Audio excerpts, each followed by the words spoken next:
Okay. Can we just start 1-2 sentences in German and then go to English? Ja? Guenther, es ist ja wunderbar, dich wieder zu sehen. Du schaust Okay. jünger aus wie je zuvor. Was magst du?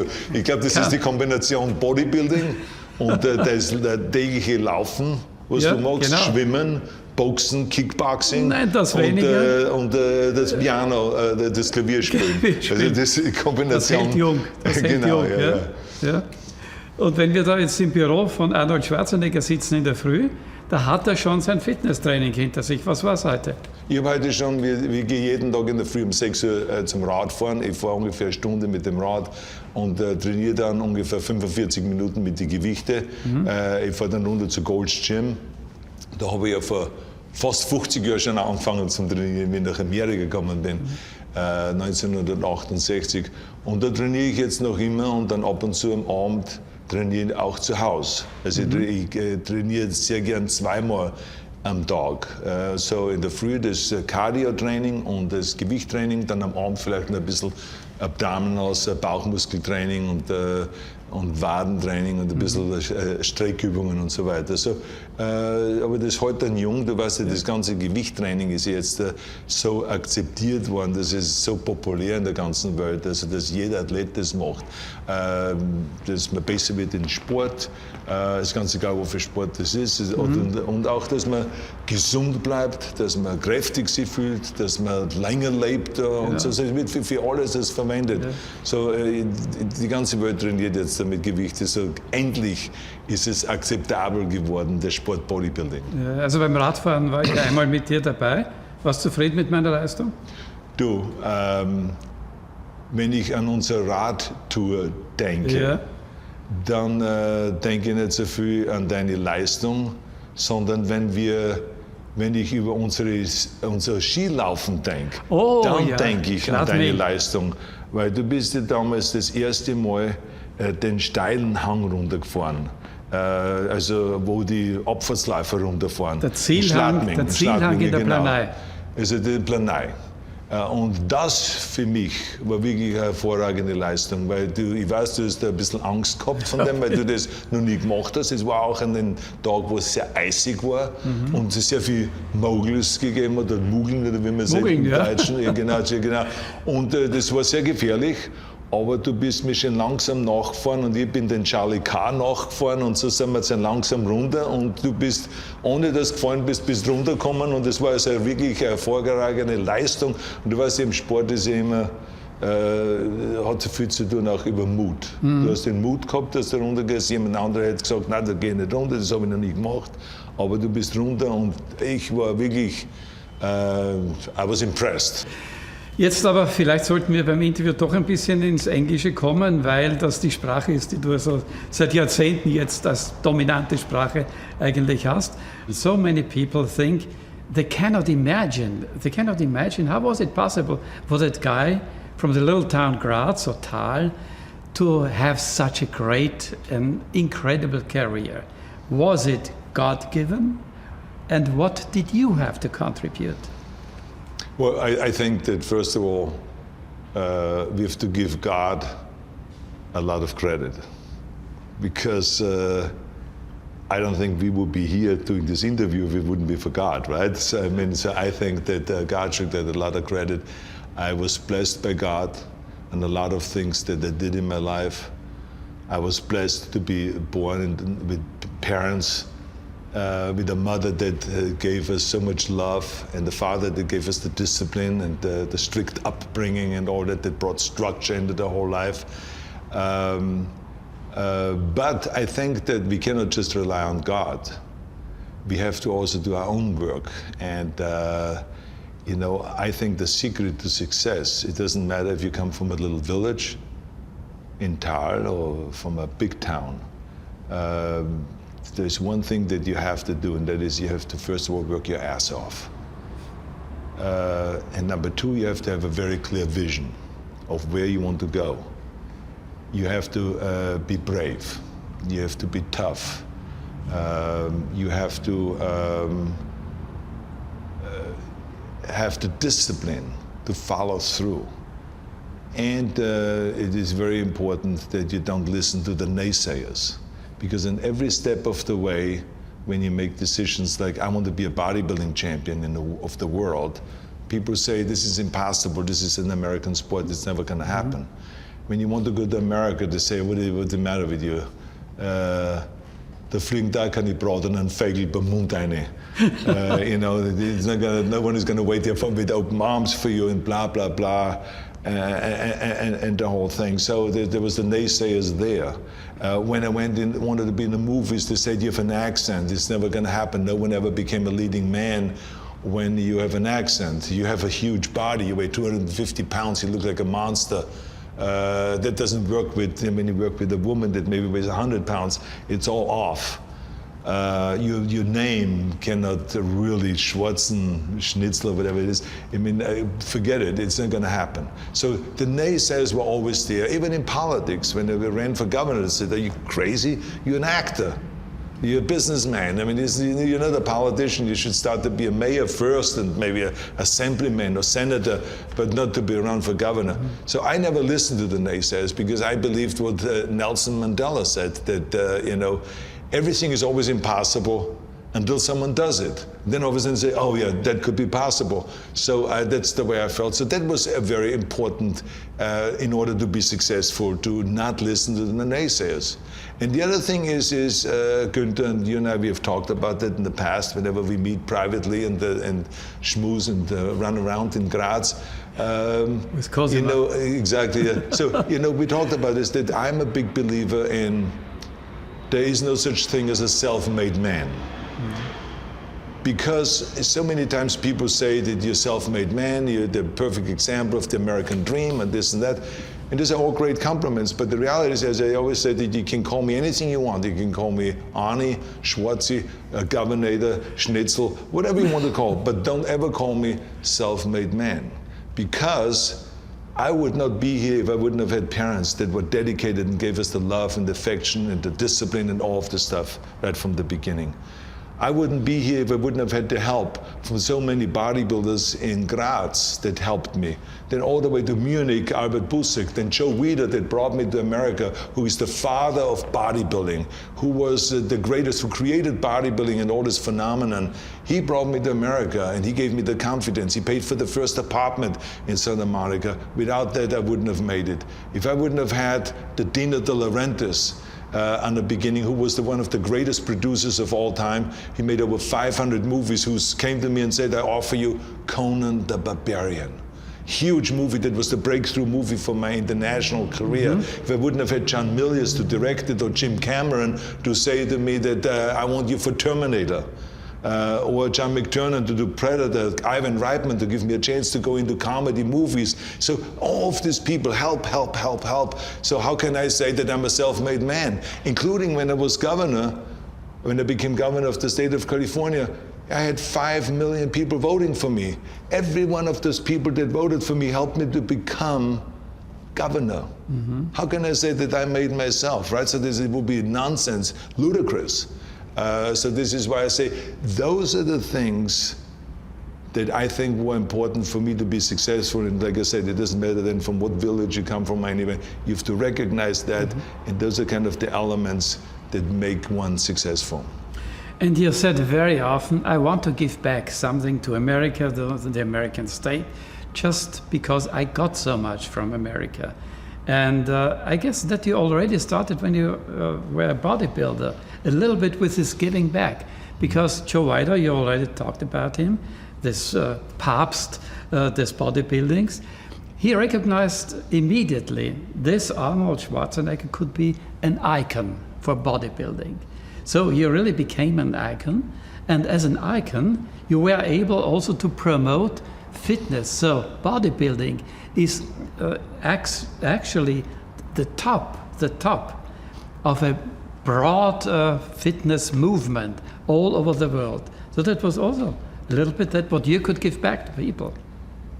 Well, Guenther, I tell you that when I said that I recognized I'm not a self-made man and that I have gotten a lot of help, when you recognize that, and this is why it's important that to tell this to our young people, And this is why this was the theme of my speech at the commencement speech at the university in Houston, when I got my 8th honorary doctorate degree. I talked about self-made, a man doesn't exist, and that we all get a lot of help, because that makes people then understand, okay, we get help, and we are the product of help, and therefore we have the responsibility to help others in return. And this is why, right away from bodybuilding on, when I worked out, I didn't just lift for myself. I wanted to lift the entire sport. I always was interested to work towards something that is bigger than me, something that is going to be around much longer than me. I'm going to be gone one day, but bodybuilding should not be gone. So this is why it was a pleasure for me and an honor for me to go into this sport, to win the world championships 13 times over, Mr. Universe, Mr. Olympia, Mr. World, Mr. International, and all of this kind of stuff. But to think always about one thing, and this is, how can I elevate the whole sport and make it a real popular sport and make it hip for the young people and for everybody to do? So I traveled around the world as I was competing, and I was talking and talking, speech after speech and seminar after seminar, book after book, documentaries. We did everything we could to communicate to the mass. Because remember that you can have the best idea and the best product, but if the world doesn't know about it, you have nothing. And this is why, to me, no matter what I did in life, it was important, because I learned it in school already way back in Austria when I was 15, and they were a Lehrling, a kaufmännischer Lehrling. I learned then already that it is important to sell and to market and to communicate. And so I was going around the world, and bodybuilding became more and more popular, and it became huger and huger. And like I said, now everyone is doing it. Every hotel in the world, doesn't matter where you go, if you go to China or to Africa or to the Middle East or wherever you go, every hotel now has a fitness room and has weights and machines and everything like this. Every military base has huge weight equipment and huge facilities. Every university, every high school, every sports team, every athlete, everyone is now working out. So this was a huge, huge success. And the same is also with, with Special Olympics. When I saw the opportunity to go in there and to help Special Olympians, try to make them be equal to everyone else. So that was always a desire of mine, and that's why I started after-school programs, because I saw an opportunity there where kids needed help. So, my desire to give back has become much more important, because I think that you learn quickly that life is not just about how successful you are and how big of a career do you have, what big of a star you are, and how much money do you make. That's all great. I love it. Love being a star, love being rich and all that stuff. But that's not what life is all about. It's about, in the end, not how much we make, but how much we give back. And so to me, the important thing is that I give back as much as possible and contribute as much as I can, because I feel this is a responsibility of each one of us. Let's go back to these after-school programs. It was your invention, actually, here in Los Angeles. And what was the idea behind it?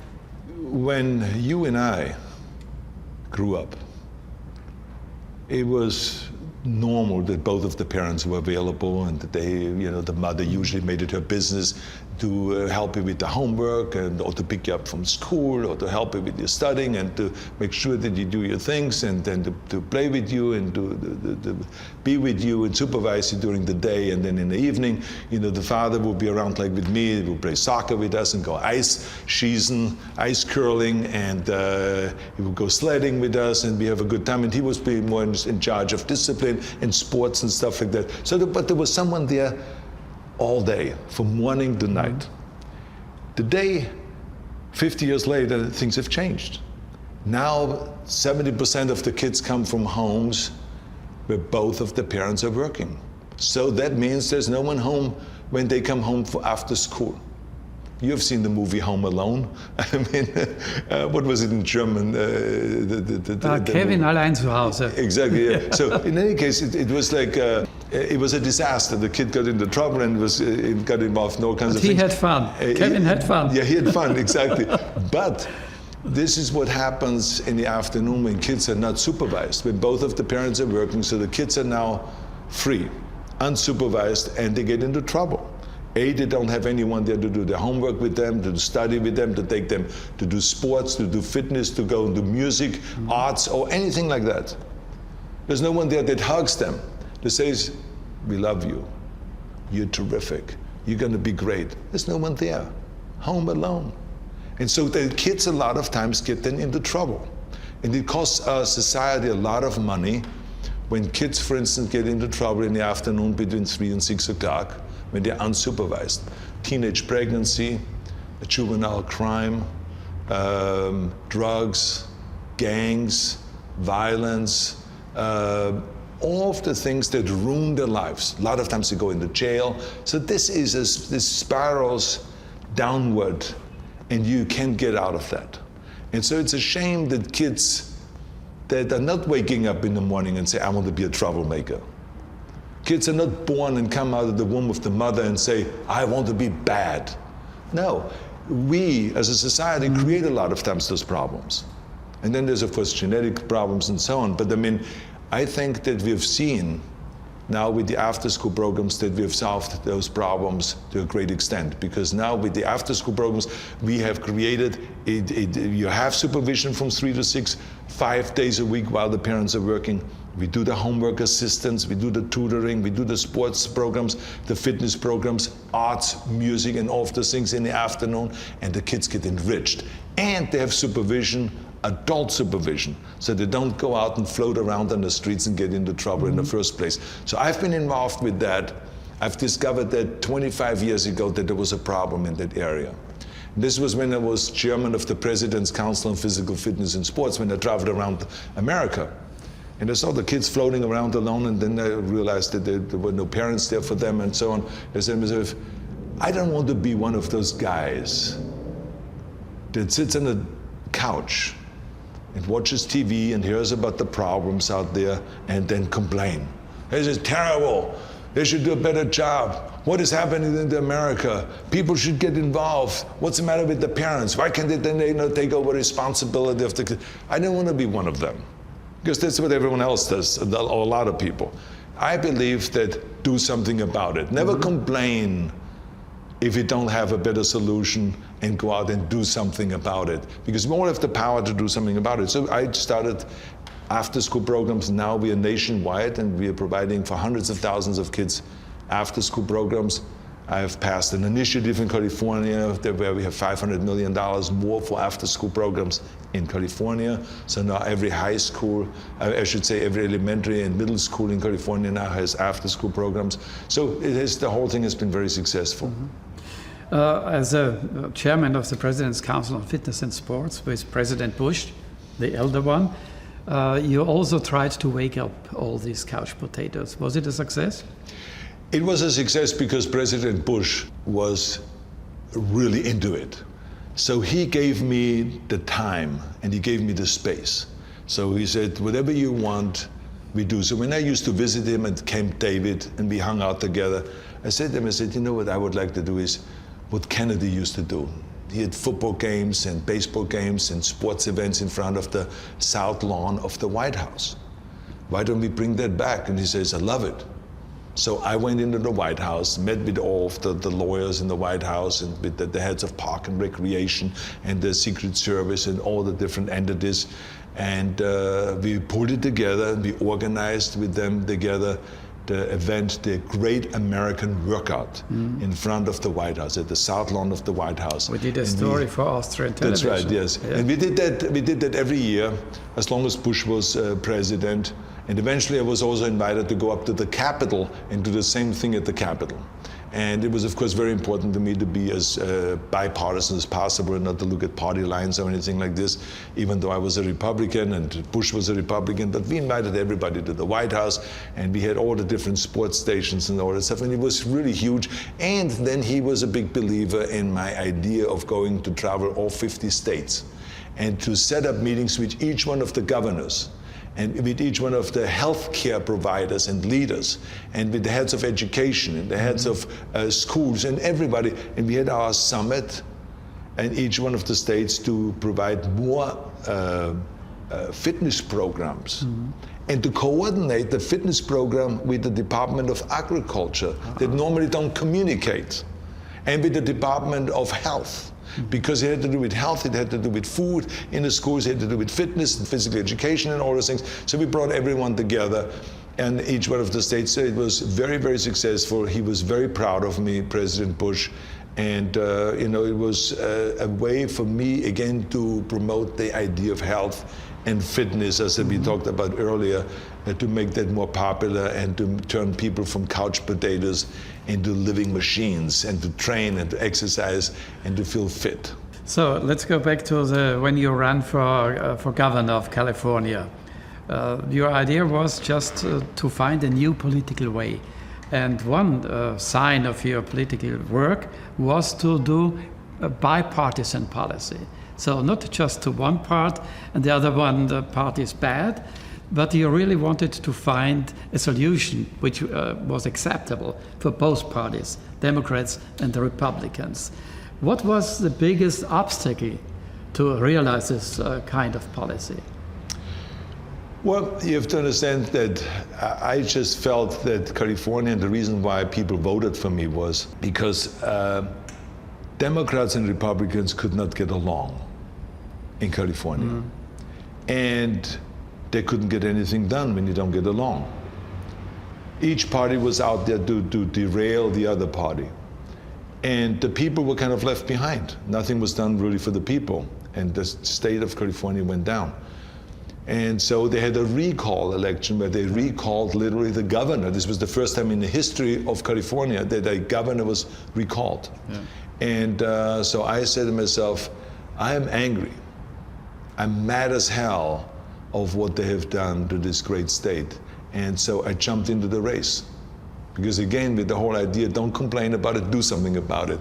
And of course, as I said, a lot of people said it was crazy and why take that risk, they're gonna beat up on you and the press is gonna be all over you and they're gonna hear negative stories. By the time this is over, you're gonna be the worst villain. That's the way it is in politics and that's what they do and all this.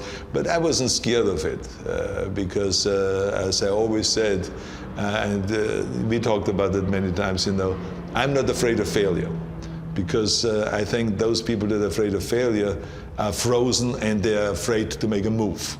You got to go all out and not be afraid of failure. And I was not afraid to fail and to lose. But I won. I had a huge majority of voters voting for me, and I went in there and I said, look guys, we got to get together, let's bring everyone together. And I was calling it post-partisanship, meaning let's forget about parties. Let's just work together. Let's not be party servants. Let's be public servants, because that's the ideal thing that politicians ought to be. And, it was very, very difficult. It was very, very challenging, but we found the moments where we had something in common, because I was always searching, what is that we have in common? What do the Republicans and the Democrats have in common? How can we bring them together on some of those issues? And we found the various different things, if it's environmental issues, healthcare issues, education issues, after-school program issues, infrastructure issues, rebuilding the infrastructure in California, and more schools and university buildings and more tunnels and freeways and all that stuff. And we found great, great issues. And there were some things that were major failures. That's with everything, So when it came to budget, and when it came to not spending more money than we take in, I was not successful in that, because I was surrounded by too many Democrats who had no interest at all in stopping the spending. So that's usually the difference between liberals and conservatives. Liberals mean well, they want to give everyone for programs, various different programs, money. But we conservatives always say, well, you can't really spend what you don't have, And so there was the fight and there was the argument. So we couldn't get that done, but we got a lot of other things done. And it became kind of a new idea, this post-partisanship. But we at the same time recognized that there's a reason for this partisanship. And the reason is the way the district lines were drawn, and the way the politicians drew the districts was that there were Republican districts and Democratic districts. And they kept them separate. And so when they went up to Sacramento, they were so far apart that they couldn't get together and meet in the middle. So what we did was we redrew the district lines. We took that responsibility away from the politicians. We gave it to ordinary folks, experts in drawing the maps. And we created open primaries, so that you don't have a primary, but that you Democrats and Republicans have to compete for the same voters. And that brought all of a sudden now, not during my time, because those laws passed in 2010, after many attempts, may I remind you, where we lost and we lost and we lost, but then finally we won. And now in California we have the reform. And the great news is, like for instance, when I did my environmental work in California, just to give you an example, I had no Republican vote, all Democrats. Now, when Jerry Brown, our new governor, continued my legacy, the cap and trade, he got 7 Republican votes. So that is the difference. He couldn't have passed his continuation of the cap and trade and of the commitment to go from 2020 to 2030 to reduce greenhouse gases by 40% rather than the 25% that I recommended by the year 2020. All of these kind of things, and it's very confusing for the Austrian audience, I know that, but I mean, just to show you of how many of the changes have happened since those reforms. So again, I was a believer, let's not complain about it, let's do something about it. Very risky. Democrats and Republicans hated it. They hated me, that I would suggest that I would undo the status quo and a fixed political system that has been existing in America for 200 years, since Governor Gary. It should actually be called gerrymandering rather than gerrymandering. And the mandering comes because of this changing.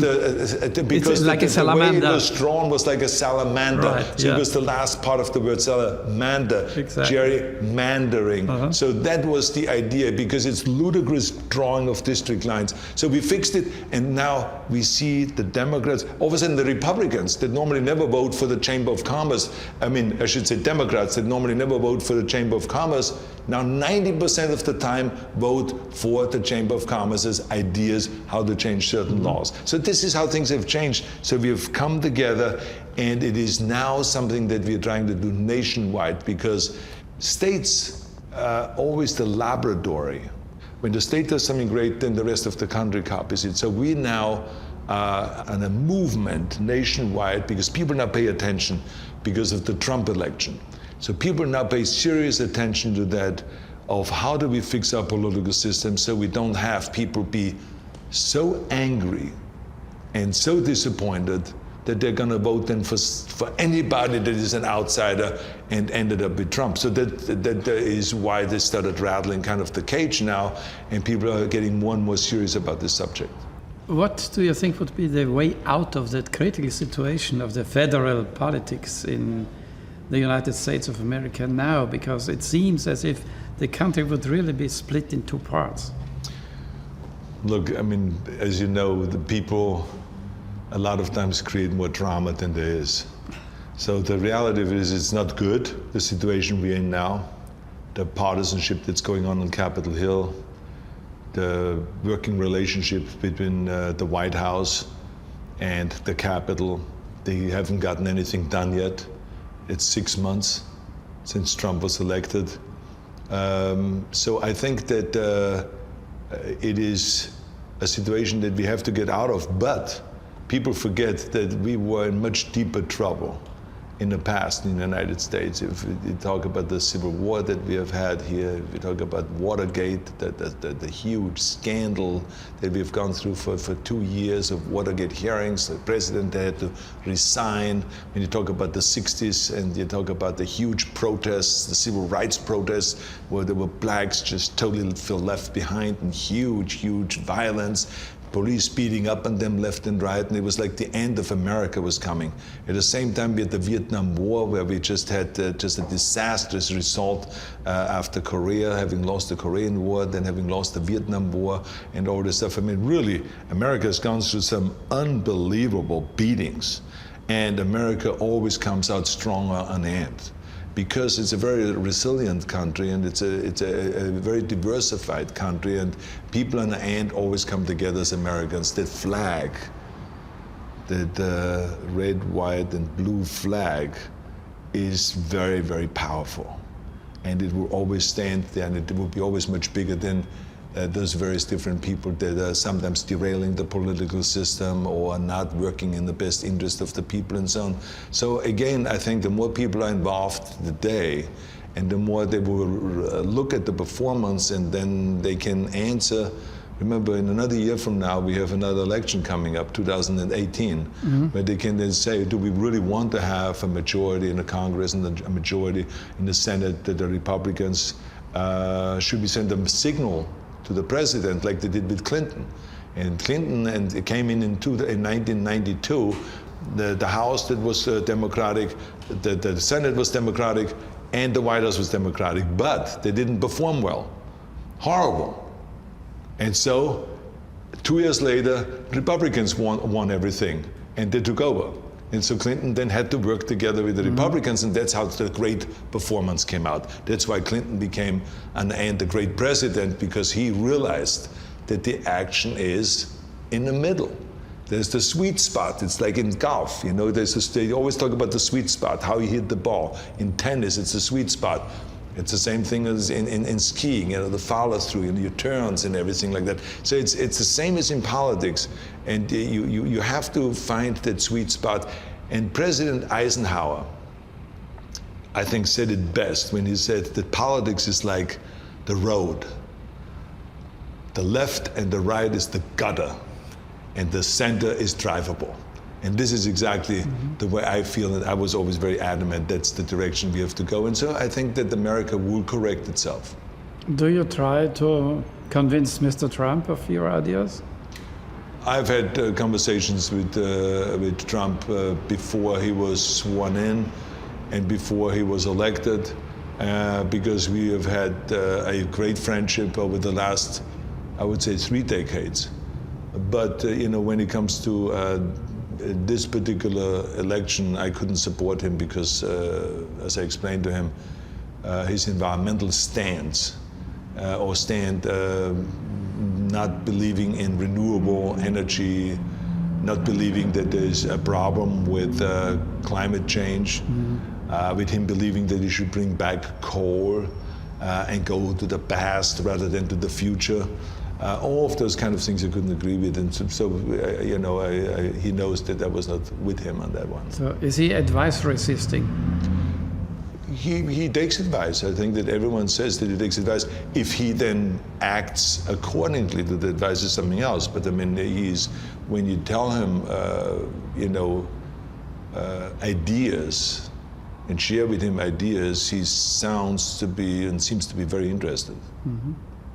Now we are at politics, and at the environmental politics, and you are traveling around the world just to promote that what also President Macron, as an proverb found. He said, not America first, like Trump, so he said, planet Earth first. What is your slogan? That we have to hand our world to our next generation in better shape than we inherited it. It's that simple.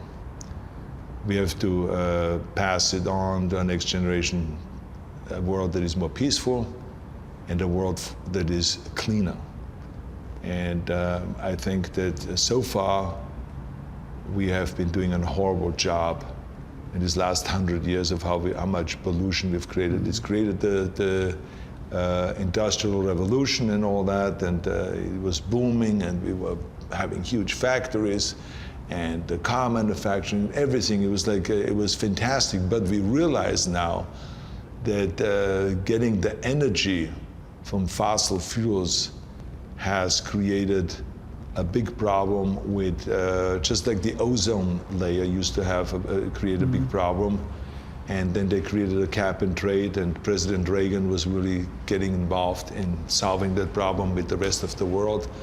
This is how much it needs now, leadership from around the world to solve that problem, because our heat gets trapped inside this pollution, and therefore the world is getting warmer, therefore there's the oceans rising, and there's the ice melting and all that stuff. But the immediate problem is, and this is what most people don't talk about for some reason or the other, is the amount of people that die because of pollution. 12 to 13 million people die every year because of pollution-related illnesses. And I think that we have to stop that. We have to terminate that. California was always a sort of example, especially when you were governor, because you really promoted, and you didn't only promote, you did something just to make a better ambience. Yeah, well, I had a good opportunity. You know, California was always advanced when it comes to environmental work. And so I basically stood on the shoulders of great leaders that we have had in the past in California. And I think with the help of the legislature and environmentalists and business leaders and everyone, I was able to pass the strictest environmental laws anywhere. I mean, we are truly the leaders here in California, in the United States, and we are a great example and a great inspiration because of that in the whole world. I mean, to make a commitment to reducing greenhouse gases by 25% by the year 2020, and to make a commitment to have renewables and go from 18% of renewables to actually 48% of renewables by the year 2020, meaning 33% plus the 15% hydro, because in California it's one of the only places in the world where we don't count hydro. Any energy from water, the environmentalists don't like to count here, but nevertheless, altogether it's 48% of renewables by the year 2020. And so that is huge, huge success. And our tailpipe emission standard, where we said that cars have to drive longer distances with the same fuel, so we have less exhaust coming out. And that, of course, caused a revolution. And every car manufacturer in the world sued California because we created those standards. But we were more than happy. It was an honor to be sued by car companies because we know that they're the biggest polluters. And the only way they're going to change the technology is if we pass certain laws, because they would not do it on their own. They were always complaining. And the interesting thing was that when they sued us, they went basically and said, we're going to ruin the car industry and we're going to ruin the economy in general. Well, today, 15 years later, or 10 years later actually, we have an economy here in California that is so far ahead of the rest of the United States, even though we have the strictest environmental laws. The United States GDP growth was 0.7%. In California, our GDP growth was 5%. So think about it. We actually contribute in California only 12% of the United States, but we contribute 25% of economic growth in the United States. So this is how economically powerful we are, even though we have the strictest environmental laws, which means that we have proven and shown the naysayers that you can protect the environment and the economy at the same time.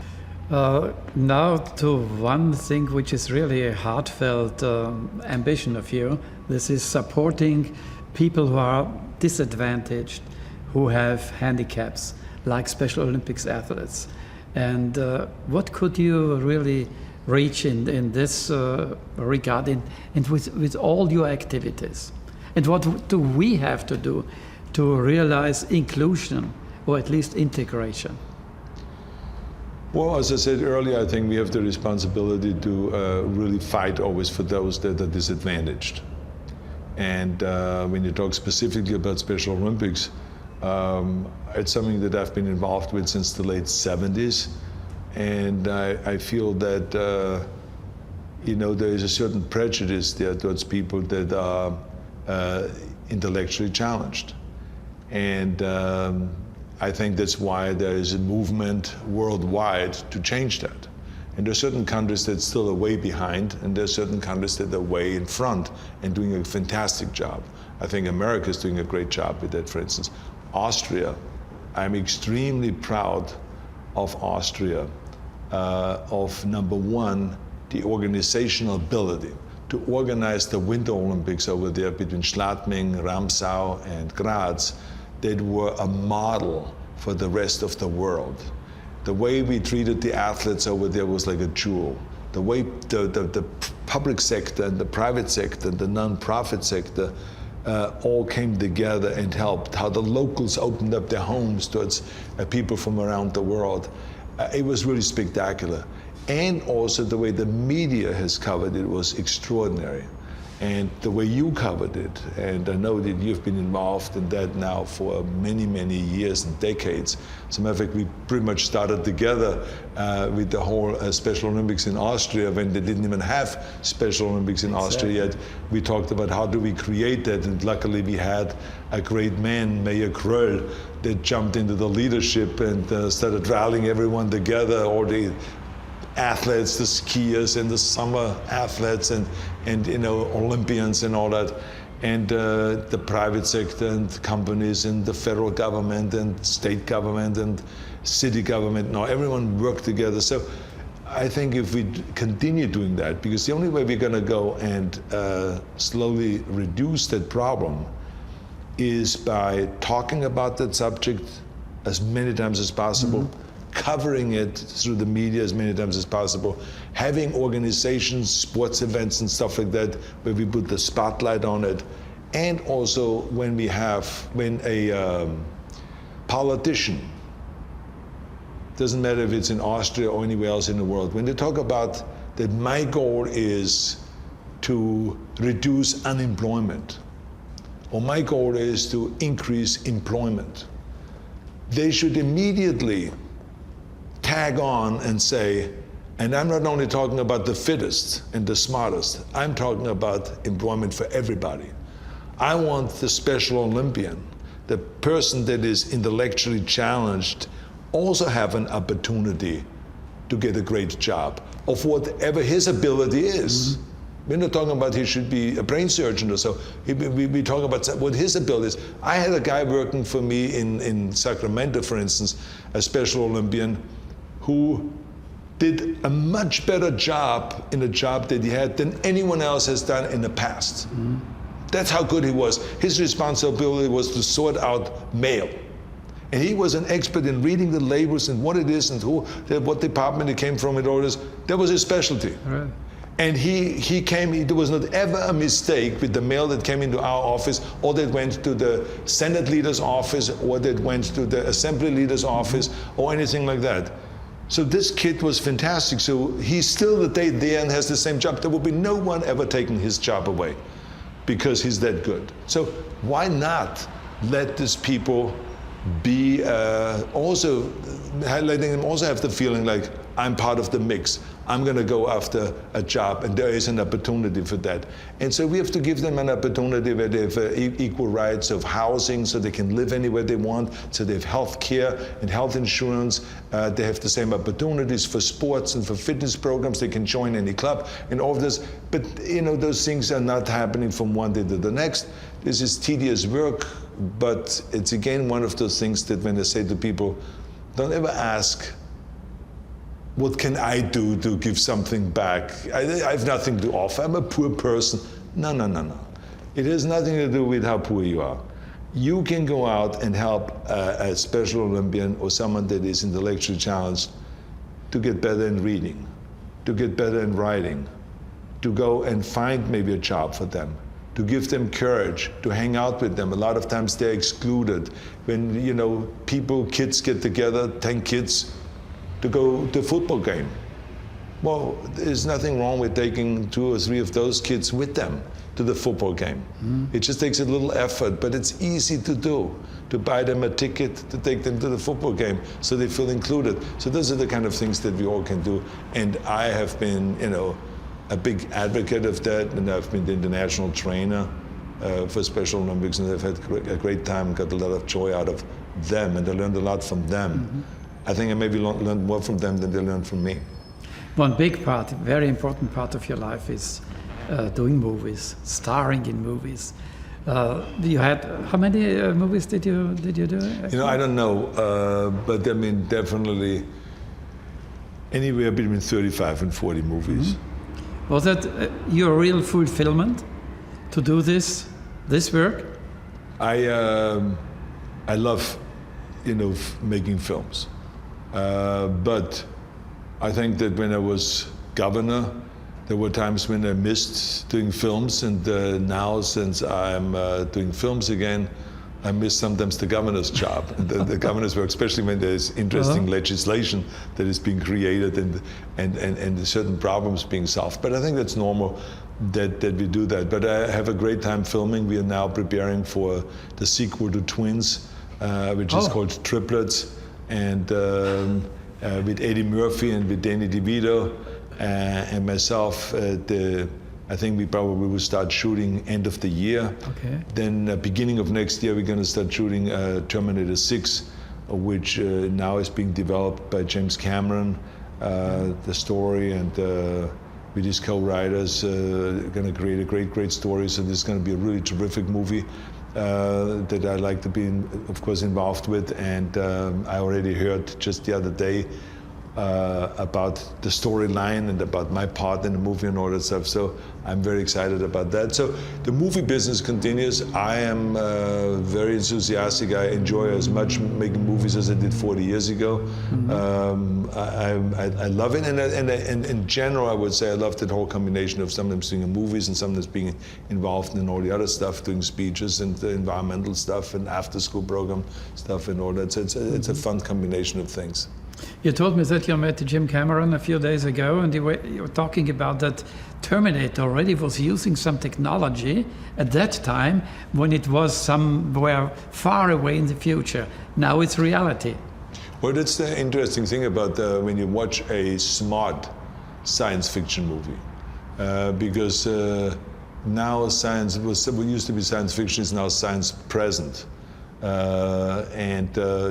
of the stuff that they talked about in Terminator 1, which, machines are going to take over, what they have. I mean, I think there's no one now in the world that is not relying on their iPhone or on their Samsung or whatever they have, on some smartphone or iPad or computer or something like this. We all are addicted to that. We need and rely on those machines.